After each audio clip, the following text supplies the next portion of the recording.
स्वराज्याचे गुप्तहेर शिवनेत्र बहिर्जी नाईक यांच्या संपूर्ण कार्याचा वेध घेणारे व्हिडिओ फक्त आणि फक्त आपल्याच चॅनेलवर। बहिर्जी नाईक यांचे विजापुरात पुनरागमन। 6 हात उंच धिप्पाड ध्येयष्टी लांब दाढी असलेला पुरुष विजापूरच्या पेठेतील एका धान्य दुकानासमोर उभा राहिला होता। प्रथमदर्शी तो मौलाना दिसत होता। डोक्यावर जाळीदार गोलाकार टोपी घातली होती। पठाणी कुर्ता आणि आखूड सैल पायजमा असा त्याचा पोशाख होता। तो मौलानाच होता। त्याने दुकानदाराला क्षणभर पाहून स्मित केले आणि मेहंदीने लाल झालेल्या दाढीवरून हात फिरवला। खाल्लेल्या पानाचा चोथा फेकून त्याने त्याच्या गोगऱ्या आवाजाने उर्दू भाषेत दुकानदाराला अभिवादन केले। दुकानदाराने सुद्धा सर्वसामान्य ग्राहकांना प्रतिसाद द्यावा त्याच आविर्भावात मौलानाला प्रतिसाद दिला। पुढच्या क्षणी दुकानदाराने दुसऱ्या ग्राहकाला पटापट धान्य मोजून दिले। तो ग्राहक निघून गेल्यावर दुकानदाराने मौलानाकडे नजर टाकली। बोला, काय हवं आहे तुम्हाला? दुकानदार सुद्धा उर्दू भाषेत बोलत होता। मसूरची डाळ हवी आहे, पण भाव काय आहे? दुकानदाराने मौलानाला डाळीचा योग्य भाव सांगितल्यावर मौलानाने डोळ्यांच्या बावल्या आजूबाजूला फिरवून म्हटले, सगळ्या व्यापाऱ्यांनी एकच भाव ठरवला आहे। दुकानदाराने जरा रोखून पाहिले आणि तो थोडा आणखी पुढे आला। तसे त्या मौलानाने पुन्हा त्याच वाक्याचे पुनरुच्चार केले, सगळ्या व्यापाऱ्यांनी एकच भाव ठरवला आहे। हाच भाव राहिला तर विजापूरच्या पेठांची भरभराट होईल आणि सह्याद्रीच्या पेठा उद्ध्वस्त होतील, पण तो भाव काय आहे हे मात्र मला माहिती नाही। दुकानदाराने मौलानाचे बोलणे शांतपणे ऐकून घेतले। त्याला हवी तितकी डाळ मोजून दिली। मौलानाने बोवई उंचावून काहीतरी इशारा केला आणि धान्याची पिशवी उचलून निघून गेला। दुकानदार जिवाजीने स्वतःशी विचार करून मौलानाकडे पाहिले। मौलाना तेव्हा बराच दूर गेला होता। मौलानाने फक्त एकदा वळून पाहिले। एक भुवई उंचावून त्याने पुन्हा तोच इशारा केला। दुकानदार जिवाजीने सुद्धा होकारात्मक मान डोलावली आणि तो आपल्या कामाला लागला। जिवाजी कुडाळकर हा बहिर्जी पथकातील स्थायिक गुप्तहेर होता। तो त्याच्या परिवारासकट विजापुरात स्थायिक झाला होता। स्थायिक गुप्तहेर ठराविक ठिकाणी आयुष्यभर राहत असत। सर्वसामान्याप्रमाणे ते जीवन व्यतीत करत असत। त्यांच्यापर्यंत पोहोचलेली खबर नायकांपर्यंत पोहोचवणे हेच त्यांचे कर्तव्य होते। आता विजापूरच्या मशिदीमध्ये मौलवी दरबारात सेवक चाकर यांच्या वेशात बरेच हेर कार्य करू लागले होते। जिवाजीला मौलानाने दिलेला संदेश लवकरात लवकर नायकांपर्यंत पोहोचवायचा होता। या संदेशाचा अर्थ स्पष्ट होता। आदिलशाही दरबारात सगळ्यांच्या संमतीने काहीतरी योजले जात आहे, ज्यामुळे सह्याद्रीला मोठे नुकसान होणार आहे। परंतु नेमके काय योजले जात आहे याची त्या मौलानाला कल्पना नव्हती। खरे तर अशा आशयाचा संदेश अजून एका हेराकडून काही दिवसापूर्वी मिळाला होता। तो संदेश नायकांपर्यंत कधीच पोहोचण्यात आला होता, परंतु पुन्हा ठळक संदेश प्राप्त झाल्याने आदिलशाही दरबारात नेमके काय योजले जात आहे याची खबर काढणे अति आवश्यक झाले होते। किल्ले तोरगल। मलप्रभा नदीचे सौंदर्य एखाद्या सागरासमान भासत होते। नदीच्या लाटा किल्ल्याच्या भिंतीवर आदळत होत्या। जलप्रवाहातून परावर्तित झालेला सूर्याचा प्रखर प्रकाश नेत्रांना असह्य होत होता।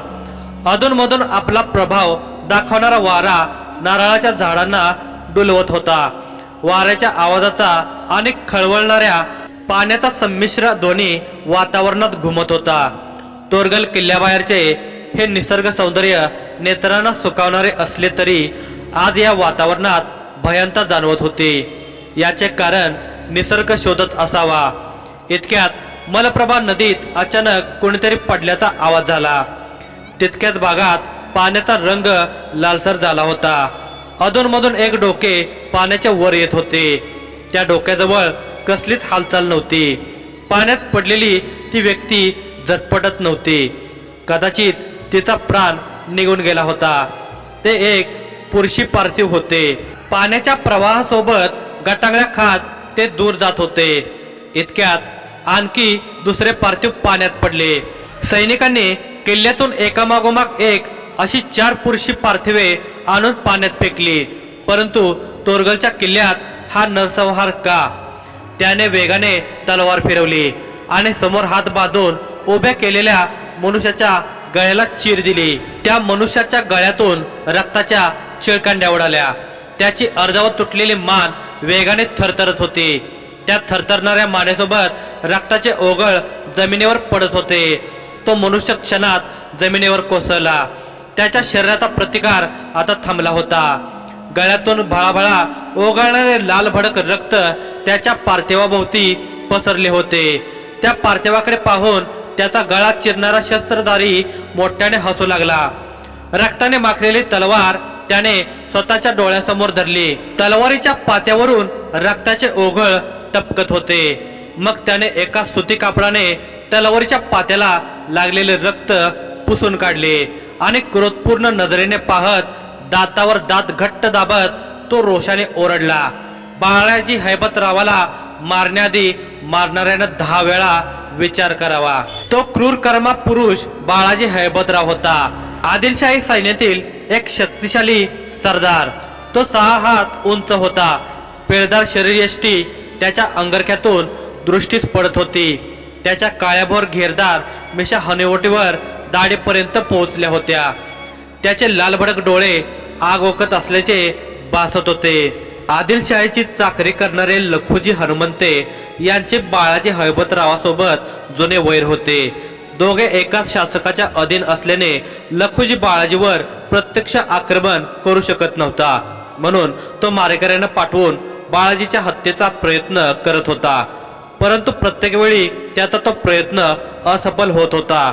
बाळाजी हैबतरावाने पुन्हा एकदा त्या पार्थिवाकडे नजर टाकली आणि रक्षकांना डोळ्यांनीच इशारा केला। तसे ते रक्षक पुढे आले। त्या रक्षकाने ते पार्थिव उचलले आणि घेऊन निघाले। बाळाजीने समोरच्या भूतनाथ मंदिरावर आपली दृष्टी वळवली। गाभाऱ्यात दिसणाऱ्या काळ्याशार शिवलिंगाकडे पाहून त्याचे हात जोडून कपाळाला टेकवले। डोळे बंद करून नमस्कार केला। जय बाबा भूतनाथ। तो वळून समोर आसनारूढ असलेल्या तोरगलच्या किल्लेदाराला म्हणाला, सयाजीराव, लखुजी जुनी शत्रुता विसरण्यास राजी नाहीत। समोरासमोर लढण्याची ताकद नाही म्हणून कट्यार सुरी घेऊन माणसं पाठवत आहेत। पण एकेकाला पुरून उरेल हा बाळाजी हैबतराव। कुत्सित स्मित करत तो आसनारूढ झाला। बाळाजी हैबतरावाचे तोरगलचे किल्लेदार सयाजीराव यांच्याशी मित्रत्व होते। सयाजीरावाच्या पुत्रीच्या विवाहानिमित्ताने बाळाजी तोरगलला आला होता। किल्ल्यातील भूतनाथ मंदिरासमोर आसने मांडण्यात आली होती। मंदिरासमोर यज्ञविधी सुरू असताना बाळाजीवर अचानक हल्ला झाला होता। परंतु चाणक्य बाळाजीने हा हल्ला क्षणात असफल केला होता। बाळाजी आसनारूढ झाल्यावर एका सेवकाने केव्हापासून हातात पकडून ठेवलेला खलिता त्यांच्या पुढे धरला। बाळाजी हैबतरावाने खलिता हातात न घेता निरखून पाहिला। तो पाहतच होता इतक्यात त्याच्यापुढे एक सेवक एक पितळेचे पात्र घेऊन आला। त्यात पाकळ्यायुक्त गुलाबजल होते। त्या गुलाबजलात हैबतरावाने हात बुडवले आणि मलमली कापडाला हात पुसून मगच तो खलिता हातात घेतला। तो खलिता विजापूरहून आला होता। त्याने खलित्यात लिहिलेल्या मजकुरावर नजर फिरवली। ओठाच्या कडा डाव्या बाजूला ताणत असुरी हास्य करत म्हणाला, सयाजीराव, आम्हाला विजापूरहून एका मोहिमेसाठी बोलावण्यात आला आहे। बहिर्जी नाईक आणि मार्जिना विजापूरच्या प्रवेशद्वारातून आत आले होते। तेव्हा नुकताच अरुणोदय झाला होता। गेल्या काही दिवसांमध्ये नाईकांनी मार्जिनाला बहिर्जी पथकाची सांकेतिक भाषा शिकवली होती। आता तिचे कार्य तिला चांगले समजले होते। दोघांनी मुस्लिम दाम्पत्याचा वेश धारण केला होता। विजापूरच्या पेठेत ते खरेदीसाठी आल्याची नोंद त्याने प्रवेशद्वारावर केली होती। नाईकांनी त्यांचे नाव मोहम्मद मिया आणि मार्जिनाचे नाव मरियम खातून असे सांगितले होते। इस्लामिक वेशात असलेल्या सामान्य नागरिकांची आणि फकीर मौलाना यांची विजापुरात फारशी चौकशी होत नाही हे नाईक जाणून होते। म्हणून त्यांनी हा वेश धारण केला होता। ते दोघे आता विजापूरच्या पेठेत आले होते। ही पेठ आणि हे शहर दोघांच्या चांगल्या परिचयाचे होते। नाईक सरळ जिवाजीच्या दुकानाजवळ पोहोचले। जिवाजीने प्रथम नाईकांना ओळखले नाही। तेव्हा दुकानावर कोणी ग्राहक नाही हे पाहून नाईकाने एका सांकेतिक शब्दात त्यांची ओळख दिली, विहंगराज। हा शब्द ऐकताच जिवाजीच्या चेहऱ्यावर आनंदाचे भाव प्रकटले. विहंगराज हा पथकातील इतर हेरांना नायकांची ओळख देण्यासाठीचा सांकेतिक शब्द होता. बहिर्जी पथकातील प्रत्येक हेराला असे वेगवेगळे सांकेतिक शब्द ओळख म्हणून दिले होते. बऱ्याच दिवसानंतर नायकांना पाहिल्यावर जिवाजी चांगलाच प्रसन्न झाला होता, परंतु क्षणात त्याने त्याच्या भावनांना रोखले. एक नजर नायकांच्या शेजारी उभ्या असलेल्या मार्जिनावर टाकली आणि पुन्हा त्याने नायकांकडे पाहिले. नायकाने होकारात्मक मान हलवत ती स्त्री बहिर्जी पथकाची सदस्य असल्याचा इशारा केला. जिवाजीने पटकन उठून एका रांजणातील पाणी मातीच्या लोट्याने काढून नायकांना दिले. नायकाने पाणी पित पित विचारले, मसूरची डाळ आहे? या सांकेतिक शब्दाचा अर्थ होता, काही खबर आहे? मसूरची डाळ विजापुरात अधिक प्रिय होती. तिथल्या लोकांच्या भोजनात या डाळीचा हमखास वापर केला जात होता, म्हणून विजापूर संबंधी बातमी देणाऱ्या हेरांच्या सांकेतिक शब्दामध्ये मसूरचा उल्लेख केला जात होता. हो, खूप मोठे राजकारण घडत आहे, मोठी मोहीम आखली जात आहे. दुकानात त्या तिघांव्यतिरिक्त कुणी नाही हे पाहून जिवाजीने स्पष्ट सांगितले. मोहीम कोणत्या दिशेसाठी? नायकाने विचारले. वायव्य, जिवाजीने स्पष्ट केले. अजून काय माहिती? नायकाने डोळे बारीक करत विचारले. फारशी माहिती नाही, पण राजांनी तोरणा, कोंढाणा, पुरंदर आणि सुभान मंगळ ताब्यात घेतल्यामुळं आदिलशहा चांगलाच तापला आहे. त्यानं राजांचा कायमचा बंदोबस्त करायचा ठरवला आहे. त्यासाठी मोठी फौज पाठवणार आहे, पण सरदार कोण असणार याची अजून तरी कर्णोपकर्णी वार्ता नाही. जिवाजीने त्याच्यापर्यंत आलेल्या खबरा फोडून सांगितल्या. ठीक आहे, ते सुद्धा लवकरच कळणार. सरदार कुणी असो, सह्याद्रीपर्यंत पोहोचण्याआधी त्याला दुर्बल करू, म्हणत नायकाने मार्जिनाकडे पाहिले आणि सांगितले. मार्जिना, जनानखान्यातून मिळालेल्या खबरा तुला या जिवाजीपर्यंत पोहोचवायच्या आहेत. मार्जिनाने होकारात्मक मान हलवली. तोंडावर बांधलेल्या कपड्यामुळे तिचे फक्त नेत्रच दिसत होते. जिवाजीला नेहमी तिची ओळख पटावी म्हणून शाहीन हा सांकेतिक शब्द तिला देण्यात आला होता. या उर्दू शब्दाचा अर्थ होता बाज पक्षी. बाज पक्षी बहिर्जी पथकाचे प्रतीक होते. वेगवेगळ्या मोहिमावर असलेल्या हेरांना दिलेल्या सांकेतिक शब्दात बाज शब्दाची गुंफण असे आणि एका जागी स्थायिक असलेल्या हेरांना दिलेल्या सांकेतिक शब्दात वटवृक्ष या शब्दाची गुंफण असे. बाज नावाने संबोधले जाणारे हेर बाज पक्षासारखी आपल्या लक्ष्यावर तीक्ष्ण नजर ठेवून असत. वटवृक्ष म्हणत संबोधले जाणारे हेर वटवृक्ष या विशालकाय वृक्षासारखे सर्व बाज पक्षांना आश्रय देत असत. मोहिमेसाठी माहिती पुरवत असत. मार्जिना आता सज्ज झाले होते. आता तिला आदिलशहाच्या जनानखान्यात प्रवेश मिळवायचा होता. हे इतके सहज शक्य नव्हते, परंतु स्वराज्यासाठी हे कार्य अति महत्वाचे होते. काही दिवसात स्वराज्यावर पहिले आक्रमण होणार होते. या आक्रमणाची संपूर्ण माहिती काढण्यासाठी बहिर्जी पथकाचे विजापुरातील सगळे हेर आता सक्रिय झाले होते. नाईक स्वतः विजापुरात होते. त्यांच्यापुढे अनेक प्रश्न होते. स्वराज्याच्या दिशेने चालून जाणारा सरदार कोण असेल? किती सैन्य संख्या असेल? शस्त्रसाठा किती असेल? स्वराज्याकडे जाण्यासाठी आदिलशाही सैन्याचा मार्ग कसा असेल? आक्रमणासंदर्भात त्यांचे नियोजन काय असेल? विजापुरातील सामान्य लोकवस्तीच्या मधोमध लाकडी बांधकाम असलेल्या पक्क्या घरात त्या रात्री नाईक आणि मार्जिना थांबले होते. हे घर एका शिपायाचे होते. हा तोच शिपाई होता ज्याने आदिलशाही कैदेत असलेल्या नावाड्याची सुटका करण्यासाठी नायकांची मदत केली होती. विजापुरात बहिर्जी पथकाचे हेर स्थापित करण्यात या शिपायाचे मोलाचे योगदान होते. खरे तर तो कार्य विजापूरच्या दरबारात करत असला तरी त्याचे कर्तव्य स्वराज्याचे होते. तो स्वराज्याचा हेर होता. स्वराज्याचा तो पहिला मूळ मुस्लिम हेर होता. त्यापेक्षा तो एक विदेशी होता. हबीबुल्ला हुसैनी त्याचे नाव होते. इराणी वंशाचा शिपाई इराणी वंशीय आदिलशहाच्या शत्रूस मदत करत होता. हे चित्र त्या काळच्या राजकीय समीकरणांच्या विरुद्ध होते. शिवाजी राजांप्रती त्याची निष्ठा का होती? या गैर हिंदू शिपायावर नायकाने इतका विश्वास का ठेवला असावा? त्याने बहिर्जी पथकाची मुळे विजापूरच्या दरबारात रोवली यामागचे कारण आणि त्याचा हेतू काय होता? त्याचा हेतू स्पष्ट होता. शहाजी राजांच्या पुत्रास मदत करणे, त्याचे परममित्र कान्होजी जेधेंना दिलेल्या शब्दांचे पालन करणे. त्याहीपेक्षा त्याने जेव्हा बहिर्जी नाईकांकडून शिवाजी राजांचे विचार ऐकले तेव्हा तो मनपूर्वक स्वराज्याशी जोडला गेला होता. नाईकांनी 2 खोल्यांच्या त्या घरात आतल्या खोलीत मार्जिनाला झोपवण्यास सांगितले. एका सुंदर स्त्रीसोबत नाईक इतक्या दिवसापासून होते तरी तिच्याबद्दल त्यांच्या मनात एकदाही कुविचार आला नाही. मार्जिनाला या गोष्टीचा अचंबा वाटत होता. ज्या राज्याच्या हेर पथकाचा प्रमुख इतका महान आहे तर तो राजा किती महान असेल हा विचार करून समाधानाने तिच्या चेहऱ्यावर हास्य फुलले होते. महान विचारांच्या शासकासाठी ती तिचे जीवन खर्ची करत असल्याचा अभिमान तिच्या चेहऱ्यावर झळकत होता. बाहेरच्या खोलीत हबीबुल्ला आणि नाईक होते. हबीबुल्लाने अडकित्याने सुपारी फोडली. फोडलेल्या सुपारीचे तुकडे पानावर टाकत तो उर्दू भाषेत म्हणाला, नाईक, मार्जिनाला शाही जनानखान्यात पोहोचण्यासाठी एक समस्या आहे. बोलताना त्याचा चेहरा पडला होता. कोणती समस्या हबीब? नाईकांनी पानाचा विडा तोंडात ठेवताना थांबून विचारले. सरदारांच्या जनानखान्यात सहजासहजी एखाद्या दासीला प्रवेश मिळू शकतो, पण शाही जनानखान्यात मार्जिनाची माता शाही जनानखान्यातच दासी आहे. मार्जिना सुद्धा आधी तिथंच होती. हबीबुल्लाचे बोलणे मध्येच तोडत नाईक म्हणाले, पण आता मार्जिनाला तिथं प्रवेश मिळणार नाही.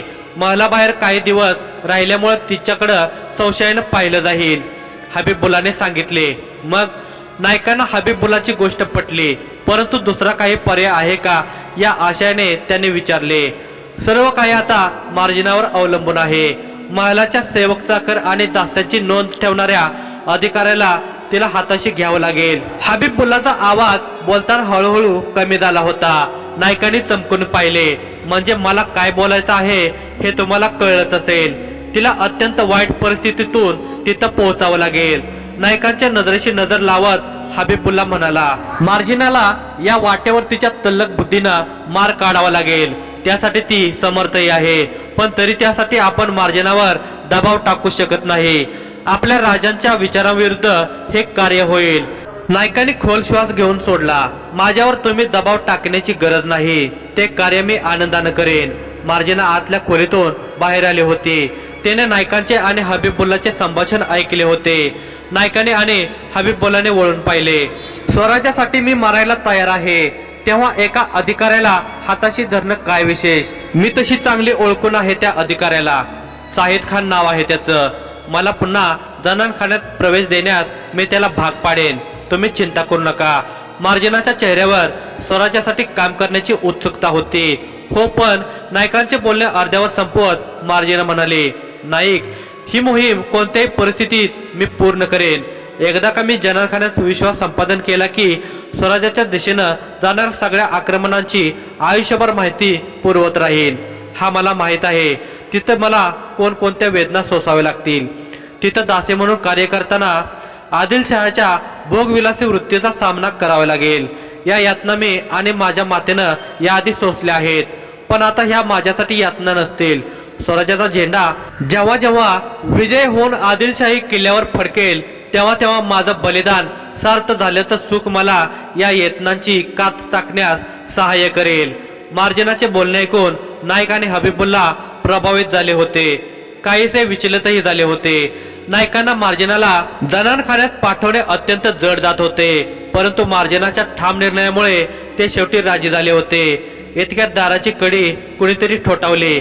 नाईकांनी हबीबुल्लाकडे पाहिले. हबीबुल्लाने होकारात्मक मान हलवले आणि तो उठून दार उघडायला गेला. दरवाजात एक सशस्त्र पुरुष उभा होता. तो नगररक्षक दलाचा अधिकारी होता. त्याने काळ्या रंगाचा गुडघ्यापर्यंत लोंबकळणारा अंगरखा पेरला होता. खाली काळ्या रंगाचा स्तंग पायजमा होता आणि पांढऱ्या रंगाचा शेला कमरेवर घट्ट बांधला होता. शेल्यात म्यानबद्ध तलवार खोचली होती. डोक्यावर गर्द हिरव्या रंगाचा फेटा होता. मिशी नव्हती, मात्र दाढी जरा वाढली होती. डोळ्यात भडक सुरमा घातला होता. त्याच्या कपाळावर उजव्या बाजूला जखमेची खून होती. त्याने रोखून हबीबुल्लाकडे पाहिले आणि सरळ दरवाजातून आत आला. तो आत येताच हबीबुल्लाने तातडीने दरवाजा बंद केला. विजापूरच्या त्या नगररक्षक अधिकाऱ्याने नाईकांना पातक्षणे नमस्कार केला. नाईक, प्रतापराव, कसं वाटतंय विजापुरात? उत्तम अनुभव आहे. ज्या विजापूरच्या तुरुंगात शिक्षा भोगत होतो आज त्याच विजापूरचा नगररक्षक अधिकारी म्हणून कार्य करत आहे. खोडकरपणे हसत त्याने डोक्यावरील फेटा काढून ठेवला. फेट्याखाली त्याचे केस विरहित डोके होते. हा प्रतापराव तोच नावाडे होता ज्याला नाईकांनी विजापूरच्या तुरुंगातून सोडवले होते. बऱ्याच दिवसापासून तो इस्लाम स्वीकारून नगररक्षक दलात नोकरी करत होता. त्याची पदोन्नती होऊन तो आता अधिकारी झाला होता. त्याने धर्मासोबतच त्याचा चेहरामोहरा बदलला होता. नाव सुद्धा बदलले होते. अकबरुद्दीन या नावाने तो आता जगू लागला होता. आजपर्यंत त्याला कोणी ओळखू शकले नव्हते की हा तुरुंगातून पसार झालेला अपराधी आहे. ही तर सुरुवात आहे प्रतापराव. एक दिवस असा येईल की विजापूरचे तख्त सुद्धा आपल्या राजांच्या इच्छेनुसार निर्णय घेईल. हसतच नाईक म्हणाले. नाईकांच्या बोलण्याने चौघे हसू लागले. हसू थांबवत नाईक म्हणाले, प्रतापराव तुम्हाला बोलावून घेतलं कारण एक जबाबदारी तुम्हाला द्यायची आहे. ही मार्जिना बहिर्जी पथकाची नवीन सदस्य आहे. प्रतापरावाने मार्जिनाला नमस्कार केला. नाईकांनी मार्जिनाच्या मातेची शाही जननखान्यातून सुटका करून सुखरूप नगराबाहेर काढण्याची जबाबदारी प्रतापरावावर सोपवली. आता लवकरच स्वराज्याची पहिली महिला हेर आदिलशाहीच्या वैयक्तिक आयुष्याच्या निकट जाणार होती. त्यामुळे बहिर्जी पथकाला सगळ्या खबरा खात्रीपूर्वक आणि वेळेआधी मिळणार होत्या.